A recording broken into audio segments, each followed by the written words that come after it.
All right, everybody. Camper World update. I am in Tennessee, and so is the camper. All right. And I don't know if you can see behind me, but my friends Chad and Dee Dee got a vintage Scotty camper back behind me there. And Raft Guide friend Margaret just bought a 66 Shasta Airflight. She's going to move over to this corner of the property. So we're going to have our own little vintage camper world here. But if you guys saw the pictures and videos of where I started with this thing, you'll know it was a mess. Now, originally I was going to try to do this for $250, and I spent $250 for a trip to Home Depot. So that budget went out the window. But I am in this really cheap. So, let me say one other thing. Okay, so when I bought this thing, the online auction had it listed as a 1999 model, which I knew was wrong. I knew it was older than that. And I knew that Sandpiper campers were built between 1966 and 1974.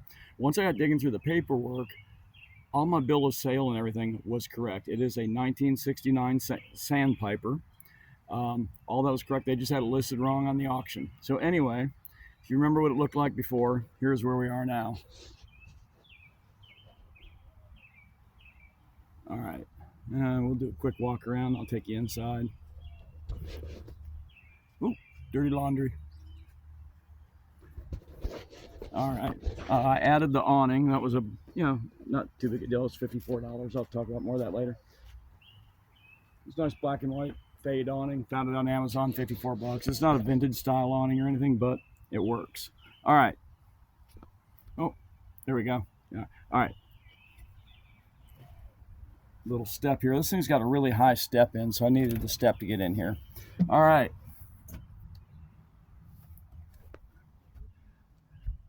So this normally would be a couch. I did not modify the mattress to make it break into two pieces. I kept the mattress one piece because I know I'm just going to keep this as a bed. There's a ton of recycled, reused, and free stuff in here. As a matter of fact, I'm trying to think. I've got like almost no cost on the interior. The paint, the dark blue, the dark gray paint was left over from a living room.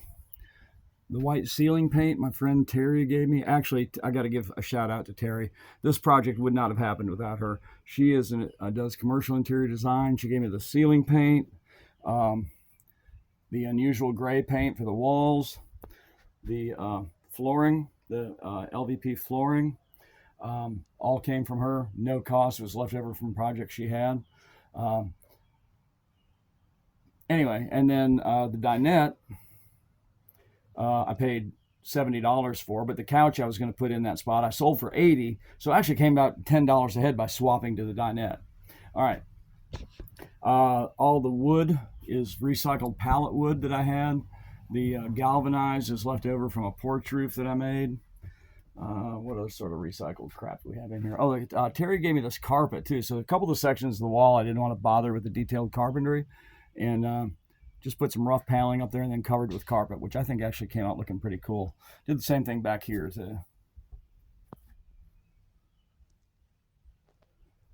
And the very, very best part. Okay, this was an afterthought, but my next door neighbor's a plumber. He got me a little teeny tiny wash sink, but this is so important. This is so cool. I got a urinal, and it drains to a tank outside. So when the tank gets full, I can just carry it to the dump station for RVs here, dump it, good to go. Got my little toilet flushing jug right there. All right. Anyway, I am pretty darn happy with it. All of this stuff is structural. It was necessary to make it roadworthy. If you were just going to do this for like a backyard camper, guest house, she shed, kids playhouse, you could have done it for even a lot less than what I did. But here's the rundown of what I spent. All right. First of all, the purchase of the camper, which I've been sort of evasive about. The total cost from the auction, with the auction fees, the auction registration, the purchase price, and sales tax, was $128. That's what I paid for the camper.